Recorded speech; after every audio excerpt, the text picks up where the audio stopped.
full season at the 133 class. He could be dangerous here, and there's a lot of weight classes that we'll get into later, but Brown ended off last season at the 133 weight. Now the 15th ranked wrestler at the class. Yeah, we mentioned it. Clemson produced 5 NCAA qualifiers in each of the last 2 seasons. Many of those returning here this year for the Terps, so a veteran-heavy class. Good quick takedown from Braxton Brown, his first of the 2024-25 season. Goes against Tyler Hagensen of Kent State. Hagensen suffered a tech fall loss to Heaton Phipps in the first match. So this is 2 consecutive ranked matchups for Tyler Hagensen to start the season with Kent State. Yeah, it's a tall ask. You see Braxton Brown taking control immediately, led the Terps in wins and tech falls last year. So here's a guy with experience knowing what to do right out of the gates. Kurt Phipps had no problem, won that one 16-0 over Hagensen, and now the riding time adding on for Braxton Brown. And you mentioned it was just a dominant force once he made that jump to 133. A lot of wrestlers, head coach Alex Clemson has said, are willing and interested. They'll get on the mat if it means going up, but at first Braxton Brown, he said, oh, I'm a 125 wrestler. I can maintain this weight. But he's just been so much more efficient and effective at the later stages of last year. A guy who was in Kansas City for the NCAAs once he made that jump to 33. Yeah, no doubt. Sometimes it helps to move up weight, working into that new body well, and it helps to get stronger too, adding some of the weight while still staying in peak form, and that's been the case with Brown for sure. Brown working on the riding time right now, trying to get Hagensen on the back. The swipes are coming, at least 4 points coming for Braxton Brown, the redshirt junior from Allen, Texas, adding it on early in his first bout of the season. Braxton Brown so locked in, connected like Wi-Fi early here. The connection's working here too. It's close to 2 minutes of riding time for Brown.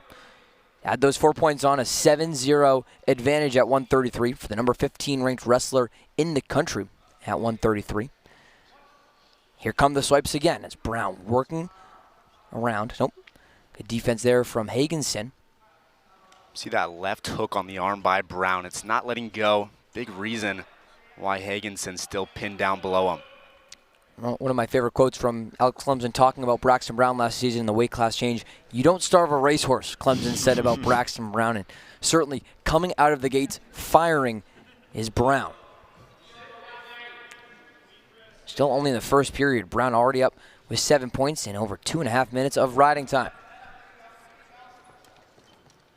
Tyler Hagensen trying to build that base. You see the right foot kicking out. Trying to get the left under it. Brown just content with leaving the riding time on. The buzzer will sound.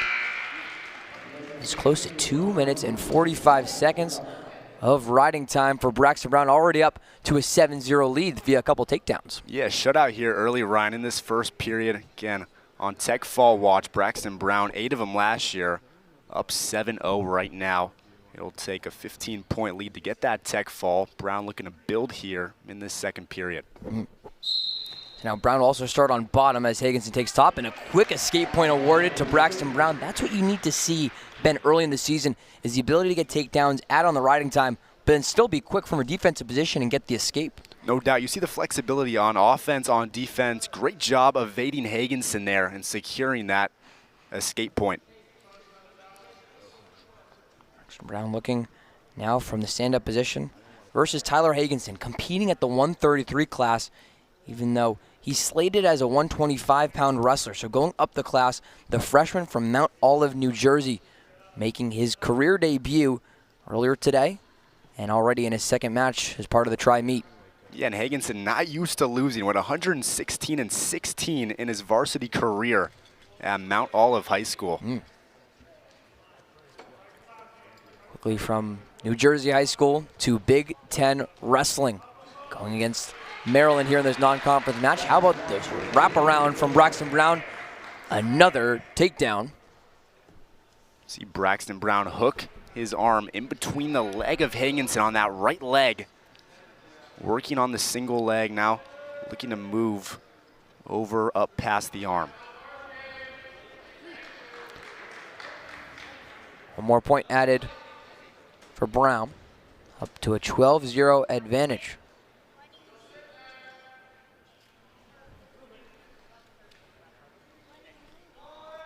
That riding time well into effect here. It's actually already going to count for Brown. We're still out, not all the way through the second period, but that third period, of course, you go from 3 minutes in the first, 3 in the second, to just a 2-minute third period. You need the 1 minute for riding time. So my math's not great, Ben, but that means the riding time will be in effect regardless for Brown. Yeah, we both took Stat 100 last year. Math isn't too great, but a minute is a minute. Braxton Brown secured that riding time. Still pitching the shutout is Brown. Hagensen looking for the escape point here, just getting on the board. And you can't draw up a tougher draw for Tyler Hagensen. A 125, getting moved up to 133. And how about Kurt Phipps and Braxton Brown, two wrestlers in the top 15 nationally to kick off your collegiate career? Yeah, two highly touted wrestlers here to open. Braxton Brown, one of Maryland's best, one of their captains, and for due reason. See him with 12-0 victory as the second period comes to an end. 12-0, Brown leads it, and he's looking for that win by tech fall. And after, again, Maryland conceded a decision in the 125 class, Preston Sanchez taking the loss to Nico Colello by a 6-3 margin. Our score reads 3-0 Kent State. Maybe not what Maryland expected, what the Terp fans in the home opener thought would occur, but this would be big 6 points if Brown can get one more takedown for the tech fall.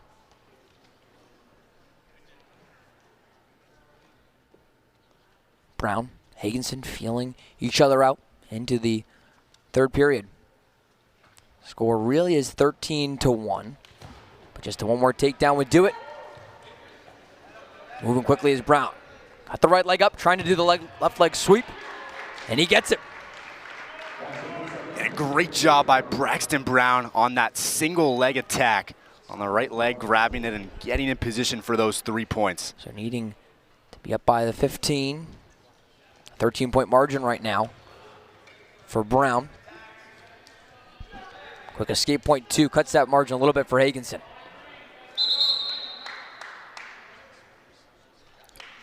Timeout called by the referee as Braxton Brown was adjusting the headgear as Hagensen went in for the attack attempt. Brown still a 13-point advantage. An emphasis here at 133.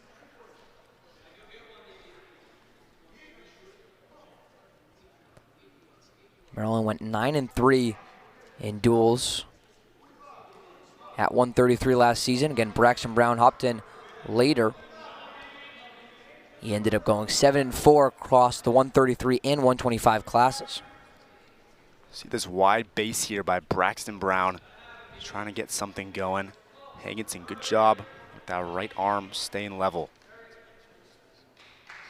As it stands, it would be 4 points for Brown by major decision. Give Maryland the lead as double leg shot comes from Hagensen. Good defense from Brown to back up into it. And finally pushed out of bounds near the Kent State Golden Flash bench. There's 11 seconds left in the 133 battle. 13-point lead for Brown, but gotta commend Hagensen here. Good job opening up as a freshman. Saw it on that last play. Tried to take control on that double flip. Just couldn't get there, but a good opening round here from Hagensen. Hagensen hanging in there as a freshman. But Braxton Brown will win it by major decision.